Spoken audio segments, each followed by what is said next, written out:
Hey y'all, it's Amanda. Welcome back to the channel, and today we're going to do another Vlogmas video, and this video is the Carol of the Bells book tag.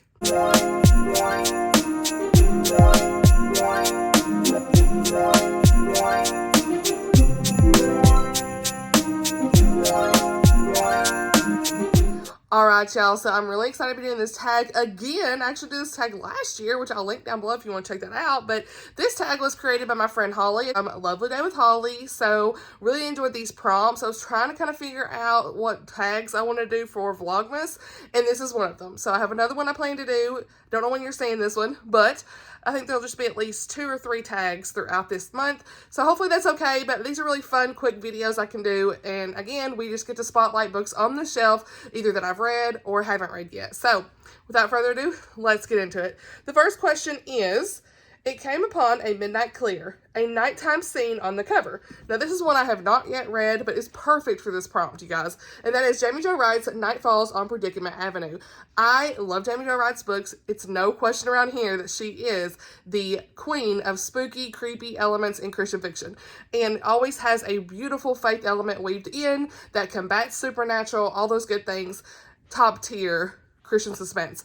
So this is one that I really want to get to, but I'm trying to get to more of her backlist first before I get to this one, because this is a newer release. I've heard really good things about this book. And so this one says, as the walls of the house at Predicament Avenue reveal their hidden truths, 2 women, generations apart, discover that fear and foreboding are no respecters of time. So we are in 1910 and then a century later. So I'm not going to read the full synopsis on all these books, but this sounds really good. I need to know whenever I get in the mood for this. I'm definitely going to pick it up, but it's perfect for this prompt. This tree on the cover, it's nighttime, obviously, and you've got kind of like that spooky element with the moon and everything. This is one of my favorite covers that she has. So, and I'm not even into spooky stuff, so yeah, this is one of my favorite covers. Question number 2, O Little Town of Bethlehem, set in a small town. And I haven't talked about this in just a little bit, but that is Counterattack by Patricia Bradley. I actually got to meet her this year. I'm so thankful for that, because I love her books, and she signed this book for me at that local Christian bookstore that we had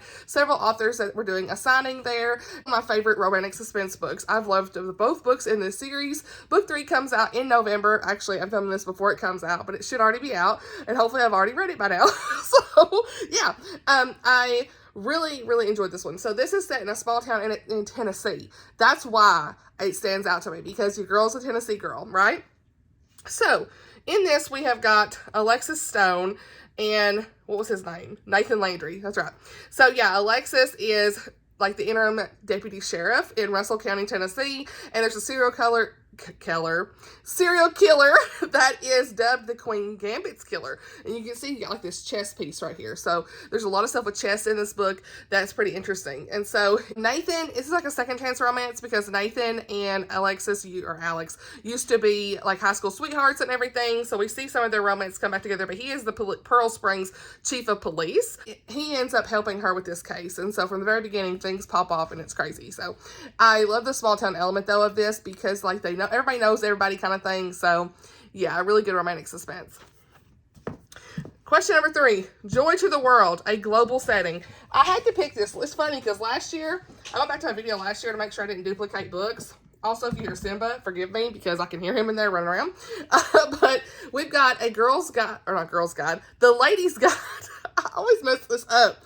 A ladies' guide to Marvels and oh my goodness. A Ladies' Guide to Marvels and Misadventure by Angela Bell.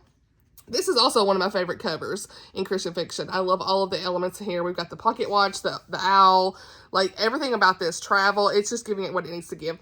It's very steampunk-ish, but it's not like full steampunk. So if you're not really a steampunk person, it's fine, because this doesn't have like overtly steampunk elements, but it has like that vibe, I guess we'll say. So I will say, this is the reason I thought this was funny. I went back to last year. Okay, I scrolled off. Sorry.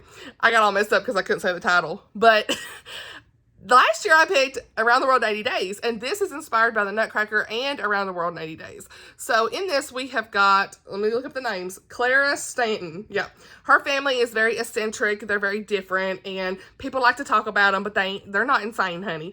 So this is set in 1860 in London, England, and Clara's ex-fiance was like spreading rumors about her family and stuff, and that they suffer from insanity and all this crazy stuff, you know, honey, and that's not even the truth. But they're just very different and like eccentric, eclectic, whatever the word is. Okay, and she is trying to protect her family from all of that stuff going on. So Claire's grandfather, he brings on an apprentice with a mechanical leg, and all pretense of normalcy takes flight. Okay, he gone. Everything crazy in this, because their grandfather ends up missing on his, like, was it like his made up, what was it? He had his flying machine for himself, okay, and he gone, and they got to, like, figure all this stuff out. So they go on this trip together, Theodore and Clara, and they have a romance. Now, at first, Claire's a little mean girl, and she comes out of that pretty quick, okay? I say right around chapter 14 or 15. And so I gave this 4 stars. I really enjoyed it. I think that if you like that travel element, Around the World in 80 Days kind of stuff, very like quirky characters, this is definitely one you need to pick up. I really enjoyed it. I'm looking forward to see what Angela writes next. And she is the absolute sweetest. I've talked to her a little bit on Instagram. Very, very sweet lady. So excited to kind of see what she writes next. So very good time. Question number 4. See, this is how I skip questions, you guys. Okay, question number 4, Silent Night, an element of silence in the story. Took me a minute to figure out what I wanted for this, because last year was kind of hard to figure out this answer. You really got to think. It come to me. Obviously, Land of Silence by Tessa Afshar. And the reason I'm saying this is because this is about the woman with the issue of blood for 12 years. And she was in a, quote, land of silence, in waiting from answers from the Lord, and until she actually meets Jesus and touches his garment and is healed, right? We all know that story from the Bible, a couple sentences in scripture, and Tessa Afshar just turned this into such a beautiful story, well-rounded, about what this woman's life could have been like, what would her name have been like, all these things.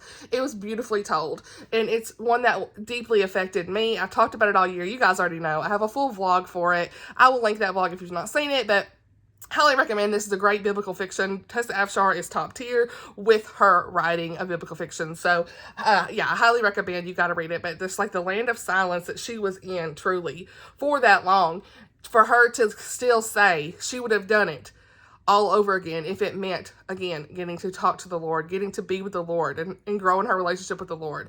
Like, that was inspiring. So, highly recommend this one. Definitely my favorite book of the year. Number 5. I Saw Mommy Kissing Santa Claus, a married couple that's a married main couple. Sorry, I can't read. So, I have to say, Leaning on Air by Cheryl Gray Bostrom. This book, I don't own a copy of it. I need to get me one. But I read this for honest review, and I'm so glad I did. It was like on a whim, you guys. Like, it wasn't even on my radar. I seen it on NetGalley, requested it, all these good things, and really enjoyed it. It is about this girl, Celia, and this guy, Burnaby, and they're married. They're going through a lot of miscarriages and heartache and hardships in their marriage, and you really see the growth in their marriage. He is also autistic, and so just seeing that portrayal there as well was very inspiring for me. I really appreciated how the author brought that to light, especially as an autism mama myself, to a beautiful 5-year-old boy. So I highly recommend this book if you are, you know, looking for something with depth. This is it. I gave it 4.5 stars. I would have liked a little bit more of Celia's faith, but overall, I still really liked how strong Burnaby was in this character, how he had this beautiful faith. It made me cry at some points. Relatability there. Lots of grief, yes, but just to see this journey in their marriage of healing together and lots of hardships that they endure, it was like more realistic for me, I think. So really like this one. Then we have got question number 6, Away in a Manger, set on a farm or including farm animals. Now for this, I thought I had a copy of this, so I got to rectify that situation because I don't. And that is Townshipped by Savannah Scott. You guys, this is one of my favorite books that Savannah has written. I gave this 5 stars. It is super cute. The characters are Aiden and Em. And in this, Aiden, he's the sweetest guy. He's a caretaker, hometown hero, that kind of guy. We love to see it. And Em is like the perfect match for him. So in this story, we have Em, which they call her Em. Her real name is Mallory. She has like amnesia, so they're like calling her Em because that's all she could remember was the letter M. But E-M is what I'm saying.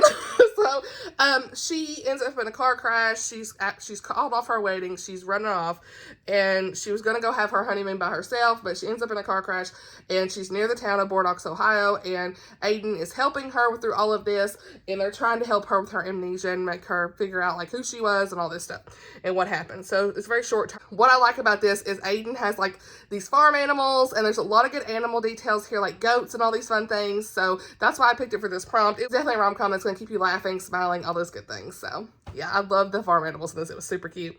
So, question number 7. I'll be home for Christmas. A character trying to get home. I haven't talked about this book in just a little bit, you guys, and that is Memory Lane by Becky Wade. Okay, Memory Lane. This is book 1 in the Sons of Scandal romance. Book 2 is Rocky Road, and book 3 comes out in 2025. So, I'm really excited about that one. Definitely going to be on my most anticipated releases, you guys. But in this one, I gave this 4 stars. I've got a remote island on Maine. I'm like off the coast of Maine, and we follow Remy Reed, and she spends most of her time like working on wood sculptures and all these different things, and so she spends a lot of quiet time to herself. And in this, we see this unknown man who's like swimming to shore, and they're like, what's this guy doing? And he's like off the coast or something, and they start to help him, nurse him back to health and all that good stuff, and he doesn't really remember who he is. They're trying to figure out who he is and all the things about him, and so they come up with the name Jonah for him.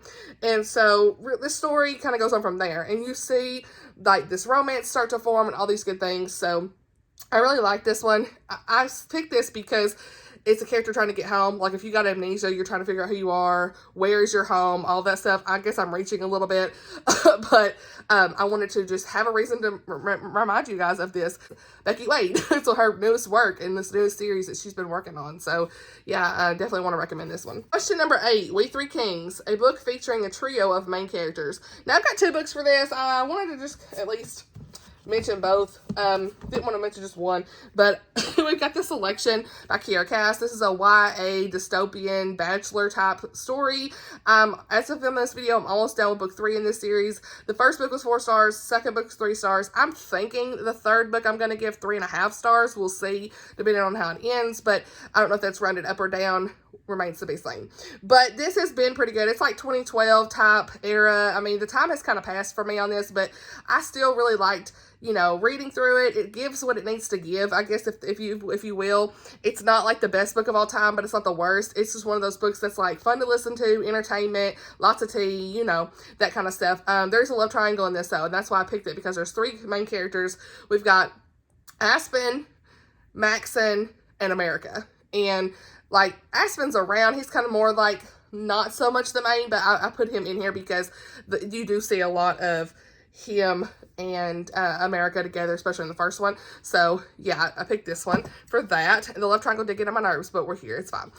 Okay, so then the next one, a Christian option I wanted to say, was All My Secrets by Lynn Austin. And this one is a multi-generational story. I have raved about this book this year, you guys, and in this one we have got these 3 women who are telling their, well, 2 women telling their stories to this granddaughter. Okay, and so they're really learning a lot about these 3 women and their stories and what's going on in their lives and stuff. So it's a really, really good one. You see a lot of like high society stuff, but also like really wanting to marry for love, the reasons behind that, like why you should really take care of who you marry, and that fortune is not everything, all of those good things that we need to learn about, right? We need to be reminded of, right? Money's not everything. And these are like the Steinhope women, and they don't get left their inheritance like they think. So things pop off from the very beginning because of that.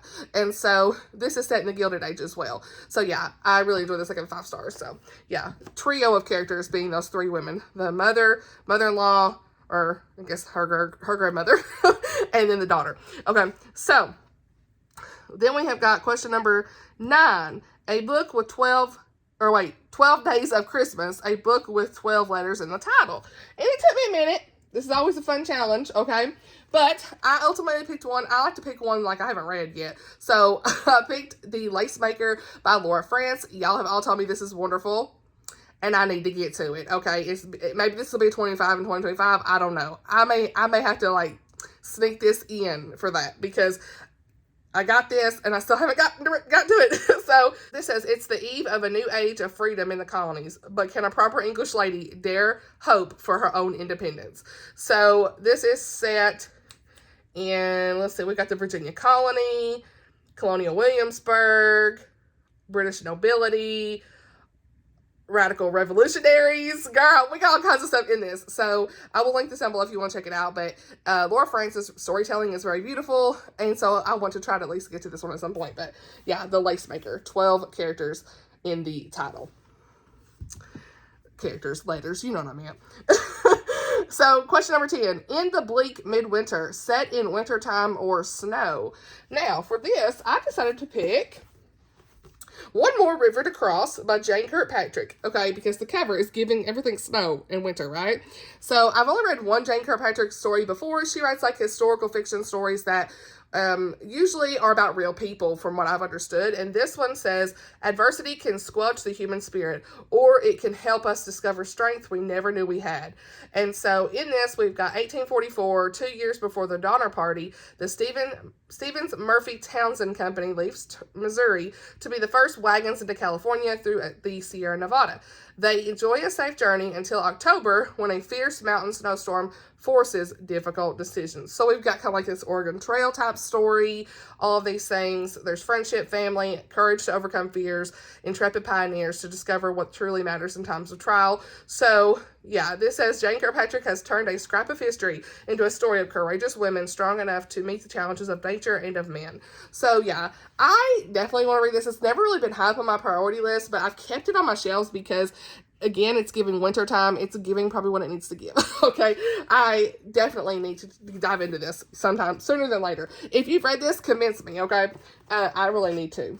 So then we have got question number 11, Blue Christmas, an all-blue cover. For this one, I picked up Aggie Morton, Mystery Queen, Peril at Owl Park, and this is definitely giving everything Christmas, is it not? I should have put this on my Christmas TBR, I forgot. But Martha Jocelyn is the author, and Aggie Morton, Mystery Queen, book 1, I think it's like The Body Under the Piano or something like that. I can't remember the title, but I really enjoyed that one, gave it 4 stars. These are like middle grade books, spin-off of like an Agatha Christie type story. Like, she's supposed to be like Agatha Christie, he's supposed to be Poirot. So yeah, I love this cover. The blue is giving everything I need. So yeah, I really need to read this, you guys. Oh my goodness, I didn't put this on my Christmas TBR, so does it need to be on there? Who knows? Maybe it's gonna be in November, who knows?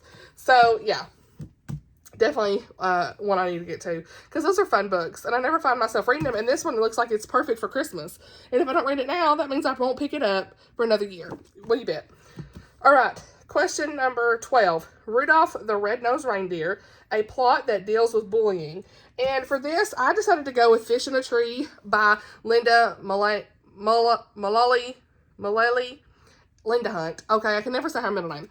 Okay, this book was very impactful for me this year. Buddy read this with several friends, and we really enjoyed this book this year. It's one like top, it literally is like a top middle grade of all time for me. This deals with this girl who has dyslexia, and her name is Allie, and she's just struggling in school and all these things, but she's starting to grow her confidence because of this one teacher that decides to take an interest, special interest, and help her. And that's something I really resonated with, was like, I can definitely tell, like in my own son, in his class, when he has a teacher that takes certain special interest in him, that his confidence is better. He's doing better. He is growing in his skills. This year, we've certainly seen such growth of him, really the last 2 years. Like, it's just been tremendous of what he has accomplished. And so this book, I really resonated with that, because we saw her daily struggles, but we also saw how this teacher saw it and like decided to help her in whatever way he needed. And I really like that. So you see some bullying in this. So that's why I picked it for this prompt.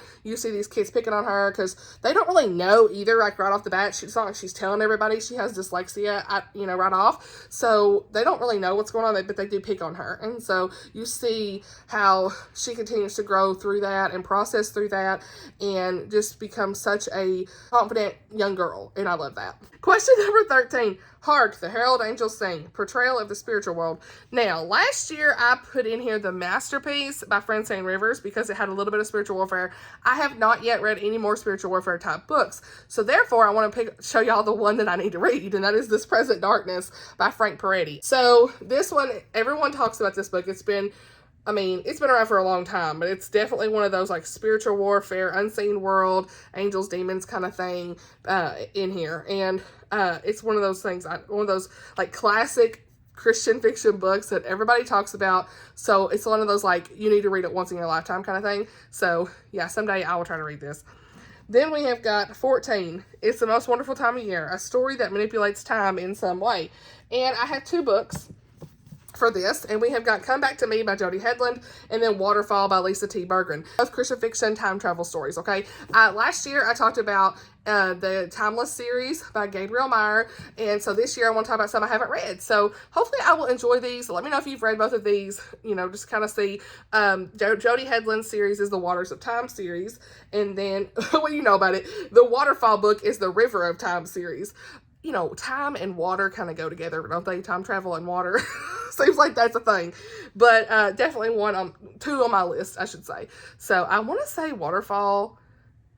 Is it not? No, it ain't on my TBR. I was like, is it on my 24? No, it ain't. I don't think so. So yeah, we'll see. I can't remember if it is or not. I don't think so. But in Waterfall, it says a knight in shining armor. And I need to know that about that. And then, oh my gosh, they're both in knights. Look, William Durham, a valiant knight. Huh? What? I need to know. I need to read both of these, you guys, sooner than later. I'm already curating my 25 and 25 list. Will the hubs pick it? I don't know. So, all right. Number 15. I almost said chapter. What? Question number 15, and it's the last question, and that is Carol of the Bells, a plot where music is a key element. So, wanted to pick, actually, I'll probably show both of these. This is sitting here. This would work. Both. Uh-oh. No! Filming problems. So we have got Hind's Feet on High Places, and then Once Upon a Boy Band by Jenny Proctor. So Hind's Feet on High Places is by Hannah Hernard, and I read this year through the read-along that Krista at Books and Jams did, and there's a lot of hymns and songs placed throughout this book. It was beautiful. Lots of scriptures, you know, that were through here. I highly recommend getting this edition. I've talked a lot about it, but like you can see right here, we've got some songs and stuff. Canticles, they called it, but it was like from Song of Solomon a lot of times, or just random songs as well. So, really beautiful, engaging journey. Just like it says, an engaging visual journey. Beautiful. 5 stars. One of my favorite books this year. And then we have got one I've not read, and that is Once Upon a Boy Band by Jenny Proctor. This is a closed-door rom-com, and it's got like this boy band boy band scene and all that stuff from like years ago. It's like, I think she knew him a long time ago. It said, once upon a time, she slept with his poster beside her bed. Now he's all grown up, hiding behind a burly beard and lots of flannel, and she doesn't have a clue. I'm excited to kind of see where this one goes at some point. I'm not always into boy band stuff, but I've heard this is pretty good, so yeah. All right, that's everything for this tag, you guys. So if you want a good Christmas book tag to do, definitely do this one.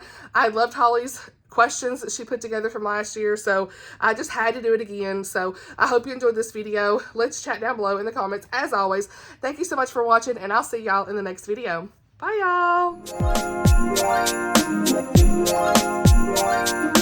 y'all.